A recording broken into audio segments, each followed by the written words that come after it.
Dalam sepak bola internasional, presiden klub atau bahkan pemimpin suatu negara sekalipun seringkali terlibat langsung dalam permainan di lapangan hijau. Salah satunya mantan presiden Bolivia Evo Morales yang pernah bermain untuk klub Sport Boys meski hanya dalam pertandingan uji coba.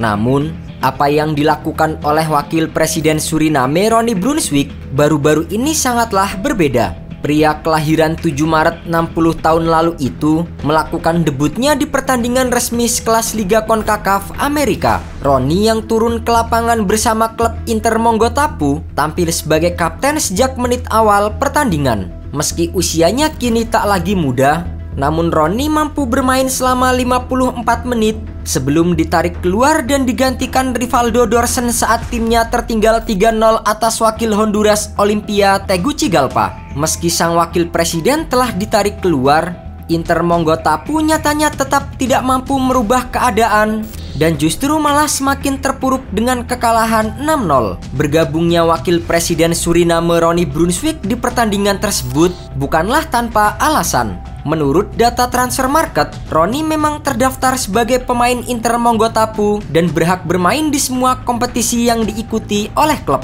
Namun tak hanya itu, pria yang juga mantan pemain sepak bola profesional tersebut juga merupakan pemilik klub yang bermarkas di stadion Ronnie Brunswick Stadium tersebut. Meski hanya bermain di Liga CONCACAF atau sekelas Liga Eropa, namun Inter Mongotapu memiliki catatan prestasi yang cukup baik di liga domestik. Ronnie menjadi pemain sekaligus pemilik Inter Mongotapu sejak membantu klub dalam membangun infrastruktur stadion yang diberi nama Ronnie Brunswick Stadium pada tahun 2002. Sejak didirikan pada 1 Januari 1992, Inter Mongotapu telah mengoleksi 10 gelar Liga Suriname, 3 Piala Suriname dan 6 Piala Presiden. Sementara itu, selain sebagai wakil presiden Suriname dan juga pemilik klub Inter Mongotapu, menurut New York Times, Ronnie juga merupakan seorang penerjun payung elit, mantan pemimpin pasukan pemberontak, hingga ayah dari 50 orang anak. Kisah kontroversi Ronnie Brunswick di dunia sepak bola pernah terjadi pada tahun 2005 lalu. Ia harus mendapatkan skorsing karena diduga telah mengancam sesama pemain dengan menggunakan pistol. Namun, skorsing itu diberhentikan karena kurang kuatnya bukti yang mengarah padanya. Di tahun 2012,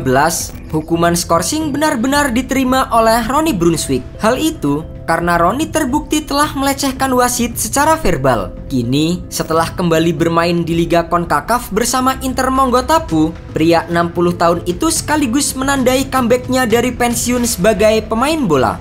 Sementara itu, perjalanannya sebagai wakil presiden Suriname cukup dikenang oleh masyarakat setempat. Ronnie yang berlatar belakang sebagai seorang militer juga dikenal sebagai pemimpin pemberontak yang membentuk pasukan tentara pembebasan Suriname atau biasa dikenal dengan Komando Hutan. Selain itu, ia juga menjadi bagian dari perang saudara yang berlangsung dari tahun 1986 hingga terbit perjanjian damai yang ditandatangani di tahun 1992. Setelah perang saudara berakhir, Belanda sebagai negara penjajah Suriname sempat menuntut Brunswick terkait kasus perdagangan narkoba dan hukuman pada tahun 1999. Namun, setelah melewati berbagai perjalanan politik, Ronnie Brunswick akhirnya terpilih sebagai wakil presiden negara Suriname di tahun 2020 lalu.